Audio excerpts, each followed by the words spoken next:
नमस्कार विद्यार्थियों। तो हमने पूर्ववर्ती पद में पढ़ा था लक्ष्मण और परशुराम के मध्य विवाद चल रहा था। लक्ष्मण ने अंत में ये कहते हुए क्षमा मांग ली कि भेद धैर्यवान महामुनि मुझे क्षमा कर दें, क्योंकि मैंने तो आपको अनजान में बहुत कुछ कह दिया, क्योंकि मुझे पता नहीं था कि आप भृंगुसुत अर्थात भृंगु ऋषि की संतान ब्राह्मण हैं। हमारे कुल की परंपरा है कि देवता भगवान का भक्त गाय आदि पर हम वीरता नहीं दिखाते। मैंने तो सोचा था कि आप कोई बहुत बड़े योद्धा होंगे, मगर आप ठहरे ब्राह्मण। अब ब्राह्मणों से मैं क्या युद्ध करूं, क्योंकि हमारे कुल की परंपरा नहीं है। इस संबंध में जब लक्ष्मण परशुराम जी से ये कहता है कि हे धैर्यवान महामुनि आप मुझे क्षमा कर दें, मुझे पता नहीं था कि आप ब्राह्मण हैं, तब उनकी वाणी में गंभीरता आ जाती है और वे क्रोध में तमतमाते हुए वापस लक्ष्मण को क्या जवाब देते हैं। इसमें इस पद में जो है इस संबंध में बात हुई है। देखिए, हम वही बात करेंगे वापस। पहले प्रसंग आता है हमेशा, फिर व्याख्या और फिर विशेष। प्रसंग में पद्यांश कहाँ से लिया गया इस संबंध में अभी तक हम 3 पद पढ़ चुके हैं, तो हमें पता ही है कि प्रस्तुत काव्यांश हमारी हिंदी पाठ्य पुस्तक क्षितिज में लक्ष्मण परशुराम संवाद से लिया गया है। इसके रचयिता तुलसीदास है। ये रामचरितमानस के बाल कांड में संकलित है। रामचरितमानस के बाल कांड में संकलित है। इस अंश में परशुराम जी लक्ष्मण पर क्रोधित होते हुए विश्वामित्र को कहते हैं कि इस बालक को मेरे सामने से हटा लीजिए, नहीं तो मैं इसको मार दूंगा या इसका वध कर दूंगा। ये प्रसंग के रूप में बताना होता है। फिर आती है विद्यार्थियों व्याख्या की बारी। व्याख्या में अनुवाद होता है हमेशा। ध्यान दीजिए क्या अनुवाद हुआ है, क्या बात हो रही है। लक्ष्मण और परशुराम के मध्य दोनों में विवाद बढ़ जाता है। तब यहाँ कौशिक यानी विश्वामित्र यहाँ पर बीच बचाव का काम करते हैं, वे संतुलन का काम करते हैं। विश्वामित्र जो है संतुलन का काम करते हैं। लक्ष्मण और परशुराम के मध्य विवाद बढ़ जाता है। तब अब लक्ष्मण जब उनको धैर्यवान कहता है परशुराम को, तो वे आग बबूला हो जाते हैं, क्रोधित हो जाते हैं और फिर वापस क्या कहते हैं, विश्वामित्र से कह रहे हैं। लक्ष्मण कहने के बजाय वो कह रहे हैं कौशिक सुनो मंद ये बाल को। कौशिक विश्वामित्र, सुनो तुम सुन रहे हो, मंद यानी मंद बुद्धि का, कम अकल का, मूर्ख यहू बालको है विश्वामित्र, तुम सुन रहे हो, ये मेरे सामने जो बालक है ये मंद बुद्धि का है, इसमें अकल नहीं है, अर्थात ये मूर्ख है। कैसा है? मूर्ख है, मंद बुद्धि का है। कुटिल, ये कुटिल यानी टेढ़े स्वभाव का। कैसा है? कुटिल यानी टेढ़े स्वभाव का। काल बस, काल के वंश में है। निज कुल, स्वयं के कुल का घालकू यानी नष्ट करवाएगा। ये बालक स्वयं तो मरेगा ही मरेगा, मगर अपने कुल का भी नाश करवाएगा, क्योंकि ये काल के मौत के वश में है। इसके सिर पर मौत मंडा रही है। काल के वश में होने के कारण ये क्या बोल रहा है कुछ भी इसको पता नहीं है। ये खुद टेढ़े स्वभाव का है और टेढ़े स्वभाव का होने के कारण अपने कुल का नाश करवाएगा या अपने कुल को नष्ट करवाएगा। कौशिक सुनो मंद ये बालकू, कुटिलू काल बस निज घालकू। हे विश्वामित्र तुम सुन रहे हो, ये बालक मंद बुद्धि का है, ये टेढ़े स्वभाव का है, काल से वशीभूत हो गया है, इसलिए वे अपने कुल का नाश करवा देगा। ये बात परशुराम जी कह रहे हैं विश्वामित्र से। किसे कह रहे हैं? कौशिक यानी विश्वामित्र। भानु वंश, भानु यानी सूर्य, भानु यानी सूर्य, वंश यानी वंश है। यहाँ वंश का अर्थ कुल होता है। राकेश या चंद्रमा है, राकेश यानी चंद्रमा। कलंकु, कलंक या दबा, कलंक या कलंक या दबा, ये कलंक। भानु वंश राकेश कलंकु, ये बालक सूर्य के समान तेजस्वी होकर भी चंद्रमा की भांति कलंक है। देखो बड़ी सुंदर बात कही है, भानु वंश राकेश कलंकु, ये बालक सूर्य के समान तेजस्वी है, फिर भी ये कलंक है, दबा है। किस पर? अपने परिवार के नाम पर ये कलंक है, क्योंकि ये तेजस्वी होकर भी अपने परिवार को नष्ट करवाएगा, क्योंकि ये टेढ़े स्वभाव का है और टेढ़े स्वभाव के कारण, काल से वशीभूत होने के कारण ये मेरे से उलझ रहा है, विवाद कर रहा है, और इस कारण मैं इसका वध कर दूंगा और इतिहास में इसको राकेश कलंकु, चंद्रमा की भांति परिवार पर, रघुकुल पर कलंक या धब्बा लोग कहेंगे। इसलिए यहां पर कहा है ये चंद्रमा की भांति कलंक लग रहा है, धब्बा लग रहा है। निपट निरकंसु अबधु असंकु, ये बालक निरा है, ना समझ है बिल्कुल, निरंकशु, इसमें कोई अनुशासन नहीं है, अबुधु, इसमें बुद्धि ही नहीं है, असंको, इसमें कोई शंका नहीं है, इस बालक को कोई डर नहीं है। क्या कह रहे हैं? ये बालक निरा है, ना समझ है, निरकुंस, अनुशासनहीनता का उदाहरण है, इनमें जरा भी अनुशासन नहीं है। ये क्या बोल रहा है इसको खुद को मालूम नहीं है। अबुधु, इसमें बुद्धि नाम की कोई चीज नहीं है, बिना बुद्धि के ही बोला जा रहा है। असंकु, इसमें कोई शंका नहीं है, इस बालक को जरा भी डर नहीं है। मैं इतना बड़ा योद्धा सामने खड़ा हूं और ये जैसे आता है वैसे ही बोला जा रहा है, कोई अनुशासन नहीं है, कोई बुद्धि का काम नहीं दे रहा है, परिचय नहीं दे रहा है, जरा भाई इसको डर नहीं लग रहा है। ये कैसा बालक है?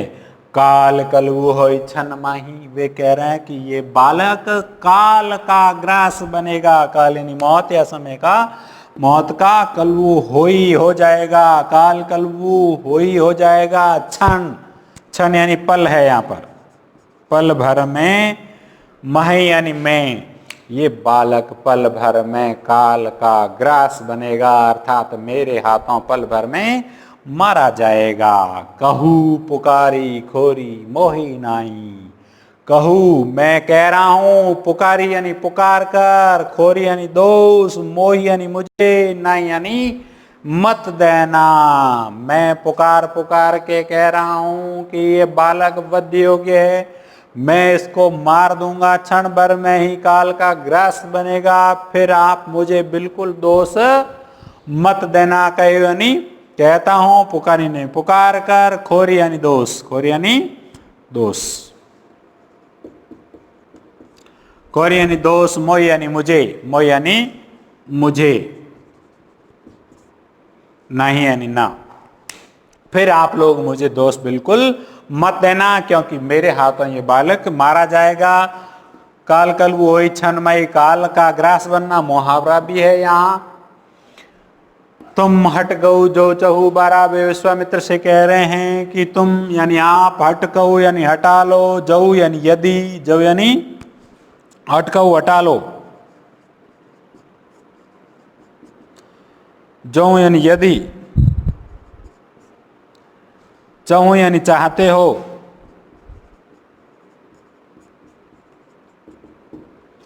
उबारा यानी बचाना, उबारा यानी बचाना, कही यानी कहते हुए, प्रतापु प्रताप, बलु यानी बल, रोसु यानी क्रोध, हमारा यानी मेरा। परशुराम जी विश्वामित्र से कह रहे हैं कि ये बालक टेढ़े स्वभाव का है, अनुशासनहीन है, और मैं इसको पल भर में मार दूंगा, फिर आप मुझे खोरी यानी दोष मत देना, खोरी यानी दोष मत देना। तुम हटको, यदि तुम इस बालक को बचाना चाहते हो तो मेरे सामने से हटा लो। तुम हट गओ जो चौबारा, यदि तुम इस बालक को बचाना चाहते हो तो मेरे सामने से हटा लीजिए। कैसे हटा लीजिए? कही प्रतापो बलु रोसु, हमारा मेरे बल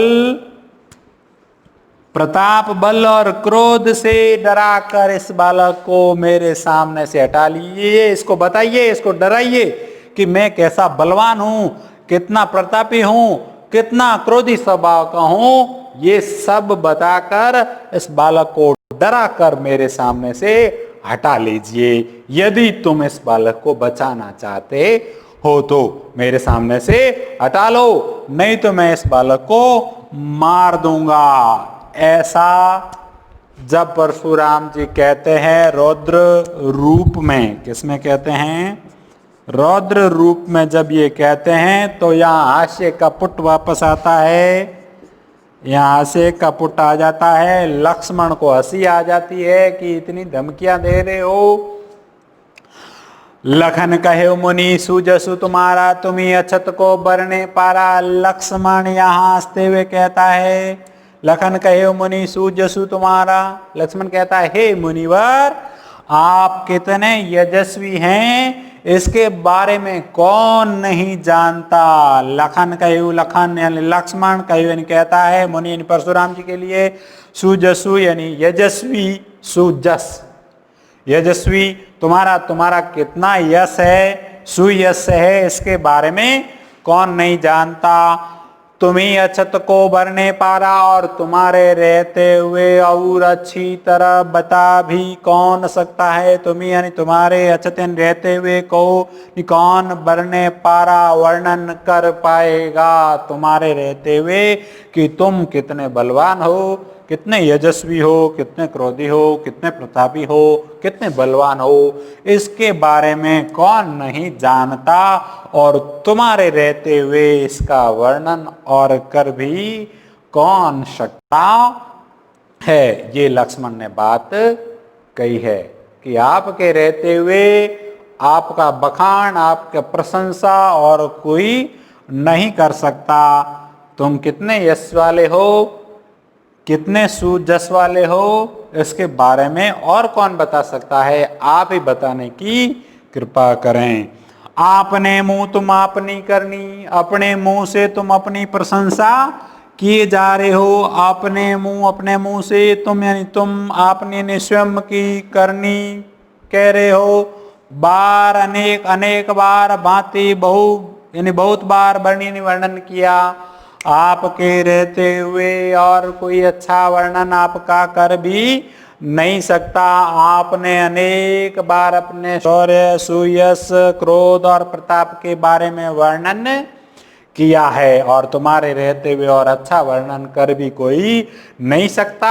हमें तो मालूम है कि आप कैसे यश वाले हो, सुयश वाले हो, मगर आपके रहते हुए और अच्छी तरह वर्णन कर भी कौन सकता है। तुम अपने मुंह से अपनी प्रशंसा किए ही जा रहे हो। लक्ष्मण कह रहा है कि आप जब से आए हो तब से अपने मुंह से अपनी प्रशंसा किए जा रहे हो, और तुम्हारे रहते हुए तुम्हारे बारे में और अच्छा वर्णन कर ही कौन सकता है। नहीं संतोष तपुनि कछु कहू, नहीं संतोष नहीं है तपुनि पुनि यानी वापस फिर से कछु कहू। अगर आपके प्रशंसा करने में, अनेक बार वर्णन करने में कोई कमी रह गई है, अगर संतोष नहीं मिला है, जी नहीं भरा है, तो पुनि यानी फिर से कुछ कह लीजिए। जनी रीस रोकी दुस दुख सहू, जन यानी मत, रीस यानी क्रोध, जन यानी मत, जन यानी मत, रीस यानी क्रोध, रोकी यानी रोक कर,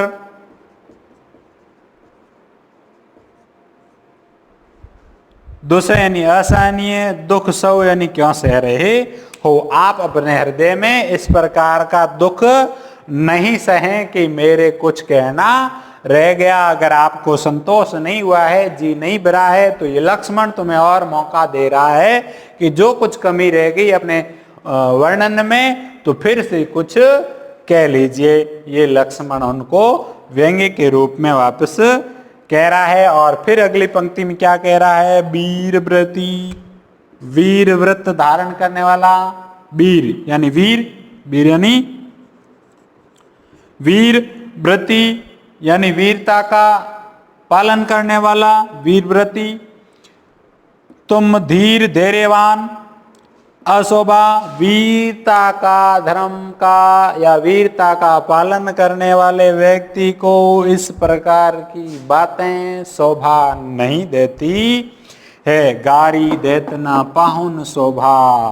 वीरता का पालन करने वाले क्षत्रियों को इस प्रकार की गालियां शोभा नहीं देती। भाव यह है कि परशुराम जी ने यहाँ कोई गालियां नहीं दी है। लक्ष्मण का संबंध गालियों से नहीं है। लक्ष्मण का मतलब है कि वीर व्रत धारण करने वाले क्षत्रियों को अपनी प्रशंसा स्वयं करना शोभा नहीं देता है। यानी वीर रणभूमि में अपनी प्रशंसा कभी स्वयं नहीं करते हैं, वे तो वीरता का परिचय देते हैं, लोग उनकी प्रशंसा का पाठ किया करते हैं। मगर तुम कैसे वीर हो, जब से आए हो तब से जो है वो तुम अपने शौर्य की झूठी डींगे हाँक रहे हो। इसका मतलब है कि तुम वीर धर्म का पालन नहीं कर रहे हो। तुम्हें इस प्रकार की बातें शोभा नहीं देती। यानी वीरता का वर्णन वीर स्वयं करे या अपनी प्रशंसा स्वयं करे, वो उसके लिए गाली के समान है। उसे इस प्रकार की बातें शोभा नहीं देती। अर्थात भाव ये है कि उन पे वो प्रश्न दाग देता है, प्रश्न चिन्ह लगा देता है कि तुम कैसे वीर हो, आए हो जब से अपनी प्रशंसा स्वयं करते हो। वीर कभी अपनी प्रशंसा स्वयं नहीं करते हैं। वीर व्रती तुम धीर शोभा गारी देतना पाउन शोभा। वीर व्रत धारण करने वाले क्षत्रियों को इस प्रकार की गालियां शोभा नहीं देती।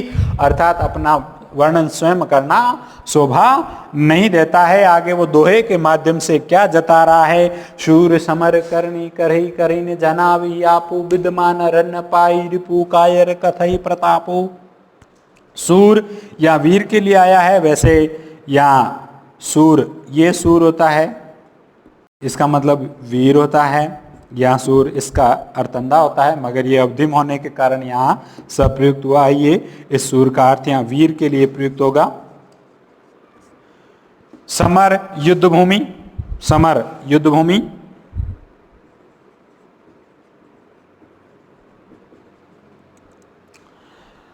करनी कार्य करते हैं, करई कहीं नहीं।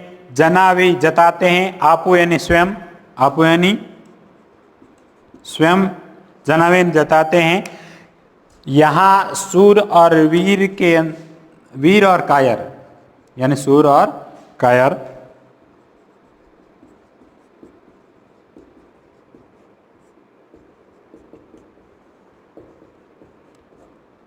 वीर और कायर में अंतर स्पष्ट किया है लक्ष्मण ने। यहाँ इस दोहे के माध्यम से प्रश्न आ सकता है। यहाँ पर लक्ष्मण ने सूरवीर की क्या विशेषता बताई या सूरवीर और कायर में क्या अंतर बताया। क्या कह रहा है। सूर समर करनी करही करी न जना वी आपू विद्यमान रन पाई रिपु कायर कथई प्रतापु। लक्ष्मण कह रहा है कि सूरवीर वे होते हैं जो युद्ध भूमि में जाकर अपने कौशल द्वारा या अपनी कुशलता द्वारा अपनी वीरता का परिचय देते हैं, अपना हुनर दिखाते हैं, अपने शौर्य की, बल की, पराक्रम की झूठी डींगे स्वयं नहीं करते हैं जैसा कि आप कर रहे हैं। विद्यमान यानी उपस्थित, विद्वान यानी उपस्थित या मौजूद होकर, रण यानी युद्ध भूमि, रिपु यानी शत्रु, कायर कथई प्रतापो जबकि उसके विपरीत युद्ध भूमि में अपने शत्रु को उपस्थित देखकर कायर डरपोक, कथई यानी कहते हैं, प्रतापु कायर लोग जो होते हैं वो युद्ध भूमि में अपने शत्रु को सामने देकर अपने बड़पन की, शौर्य की झूठी डींगे हाँकते हैं, गप्पे लड़ाते हैं। जबकि वीर पुरुष जो होते हैं वो युद्ध भूमि में अपना कौशल दिखाते हैं, उनसे लड़ते हैं और लड़कर ये परिचय दे देते हैं कि वो वीर है। जबकि कायर लोग जो होते हैं वो अपनी प्रशंसा करते हैं, अपने मुंह से झूठी डींगे आते हैं कि मैं कैसा बलवान हूँ, मैं पराक्रमी योद्धा हूँ, मैं बहुत बड़ा लड़ाका हूँ। ये कहना कायर लोगों का है। जबकि वीर लोग जो होते हैं वो युद्ध भूमि में अपने शत्रु से लड़ते हैं और तलवार से ये दिखा देते हैं कि वो वीर हैं। ये इस दोहे के माध्यम से कायर और वीर में अंतर बताया गया है। अब विद्यार्थियों बात आती है हमारे विशेष की। हमने प्रसंग के बारे में बात की, फिर व्याख्या के बारे में, साथ में कठिन शब्दार्थ भी लिए हैं।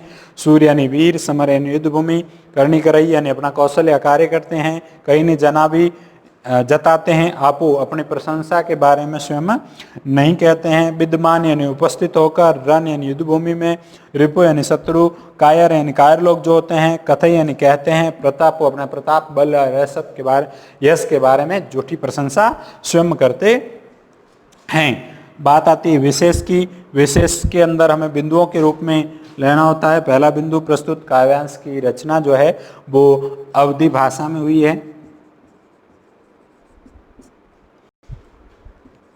दोहा और चौपाई छंद है। प्रस्तुत काव्यांश में दोहा चौपाई छंद का प्रयोग किया गया है।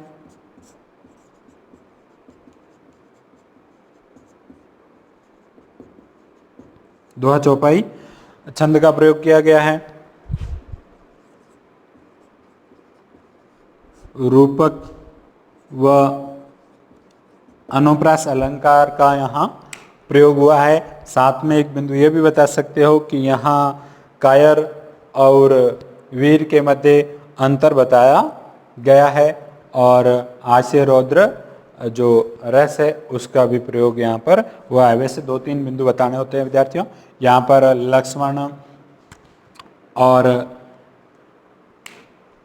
विश्वामित्र के बीच में यहाँ पर विश्वामित्र भी है, लक्ष्मण और परशुराम के मध्य बीच बचाव या संतुलन करने के लिए।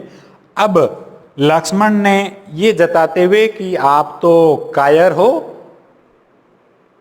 क्योंकि उसने वीर और कायर का अंतर बता दिया है कि सूरवीर जो होते हैं वो युद्ध भूमि में क्या करते हैं और कायर युद्ध भूमि में क्या करते हैं। दोनों का अंतर बता के परशुराम जी पे ये तंज कस दिया है कि आप जब से आए हो तब से अपनी प्रशंसा स्वयं कर रहे हो, इसका मतलब आप कायर हो। क्या हो? कायर हो, क्योंकि कायर कथई प्रताप हो। युद्ध भूमि अपने शत्रु को सामने देखकर कायर लोग जो होते हैं वो ही अपने बड़पन की, शौर्य की, बल की झूठी प्रशंसा करते हैं, जैसे कि आप कर रहे हो। इसका मतलब आप वीर नहीं होकर कायर हैं। इस संबंध में अगले पद में परशुराम जी वापस जवाब देंगे, जिसके बारे में हम अगली क्लास में पढ़ेंगे। विद्यार्थियों, यहाँ व्याख्या के रूप में मैंने यहाँ स्पष्ट किया है कठिन शब्दार्थ और व्याख्या, विशेष प्रसंग आदि तीनों बिंदु जो है विस्तृत हमारे विद्यालय के जो नोट्स उपलब्ध हैं उनमें आपको भेजे जाएंगे। इसलिए यहाँ व्याख्या और विशेष में श्वेत पट पर नहीं लिख पाया हूँ, क्योंकि समय बहुत ज़्यादा हो जाएगा, इसलिए आपको वहाँ नोट्स के माध्यम से